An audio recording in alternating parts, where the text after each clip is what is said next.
Doctor साहब, किसानों का जो आंदोलन चला हुआ है, इस पर आपका क्या कहना है? मैं सबसे पहले तो जो तीनों कानूनों के खिलाफ लड़ते हुए जो किसान साथी शहीद हुए हैं, मैं उनको सलाम पेश करता हूँ, क्रांतिकारी सलाम पेश करता हूँ। जहाँ तक इन बिलों का बात है, मैं इस देश का जाना माना अर्थशास्त्री भी हूँ और मैंने ये बहुत लंबे समय से इनका पूरा अध्ययन कर लिया है। और ये तीनों कानून ऐसे हैं, इसमें किसानों के हक की कोई भी बात नहीं है। ये टोटल जितने भी कानून हैं, ये सारे बड़े बड़े पूंजीपतियों का, बड़े बड़े जो ट्रेडर हैं, उनके हक में, बड़ी बड़ी कंपनियों के हक में ये बिल लाया गया है और उन्हीं के इशारे पे ये बिल लाया गया है। ऐसी बात नहीं है कि किसान इस बात को समझते नहीं। आज किसान ग्रेजुएट भी हैं, एमए, एमएससी भी हैं, एग्रीकल्चर बीएससी भी हैं, वो खेतियां कर रहे हैं और अच्छी खेती कर रहे हैं। और किसानों के बेटे, जैसे मैं किसान का बेटा हूँ और मैं जो है बीएससी, एमए, पीएचडी, एलएलबी हूँ, मैं इन कानूनों को बड़ी अच्छी तरह से समझता हूँ। तो मैं इन तीनों कानूनों का ज़ोर से विरोध करता हूँ कि भी ना तो कॉन्ट्रैक्ट फार्मिंग यहाँ लागू ठीक ढंग से हो सकती, और ये जो है ये मॉडल फेल है, यूरोप में भी कई जगह फेल है। और लैंड जो है, भूमि के ऊपर, मुझे याद है 2014 में ये लैंड बिल आए थे।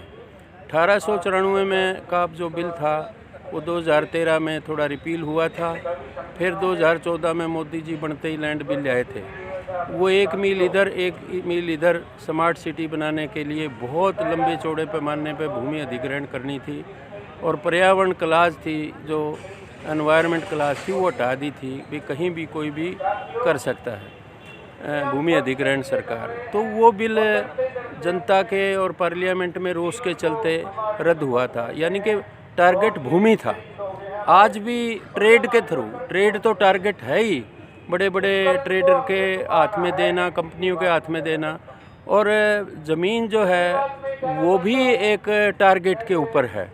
और मैं बड़ी स्पष्ट शब्दों में ये कहना चाहता हूँ कि भारत सरकार को ये तीनों बिल, ये इस तरीके का आंदोलन चलते हुए ये रद्द करने पड़ेंगे। और आज जो किसान का जन आक्रोश बढ़ रहा है, उसका सरकार को संज्ञान लेना चाहिए। मुझे तो ऐसे लगता है ये जो सरकार है, ये तो कॉरपोरेट माफिया की, अंबानी अडानी जैसे लोगों की झोली में ही है।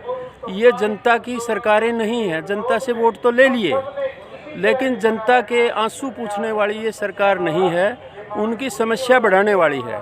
चाहे डीजल का काम है हो, पेट्रोल की महंगाई का काम हो।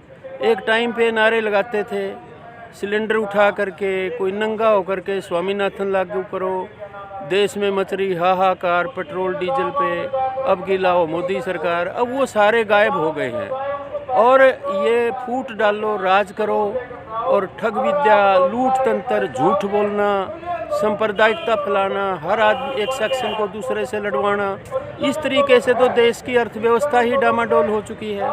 तो इनको कुछ कंस्ट्रक्टिव काम करना चाहिए सरकारों को, जो सरकारों का काम होता है, और ये जो है उस विपरीत दिशा में काम कर रहे हैं। मेरी पुनः अपील है कि तीनों ये जो कृषि बिल हैं ये रद्द किए जाएं। धन्यवाद। आपका क्या नाम है? Doctor Arjun Singh, professor and head agriculture economics department, HAU, retired and advocate in district bar association, district court Hisar. और हमारा पूरा जो एडवोकेट वर्ग है, उसने भी पूरे किसान आंदोलन को समर्थन किया है। ये इनकी जायज़ मांग है, ये काले कानून हैं, इन तीनों वापस होने चाहिए और मोदी को हठधर्मिता छोड़नी चाहिए। जनहित को ध्यान में रख के किसानों की जो जायज़ मांग है कि तीनों बिल वापस लें, स्वामीनाथन रिपोर्ट लागू करें और MSP का गारंटी एक्ट ज़रूर पास किया जाना चाहिए। और ये नहीं तो फिर एक तरफा कार्रवाई दिखाई दे रही है कि ये जो सत्ता में बैठे लोग हैं, ये पूंजीपतियों के लिए काम कर रहे हैं। इनको आम जन की समस्याओं से, आम जन की ज़रूरतों से कोई सरोकार नहीं है। इसलिए बतौर एडवोकेट भी मैं इनके इस कार्य का घोर शब्दों में निंदा करता हूं कि उनको तुरंत किसानों की जायज़ मांग को मानते हुए काले कानून वापस लेने चाहिए। धन्यवाद।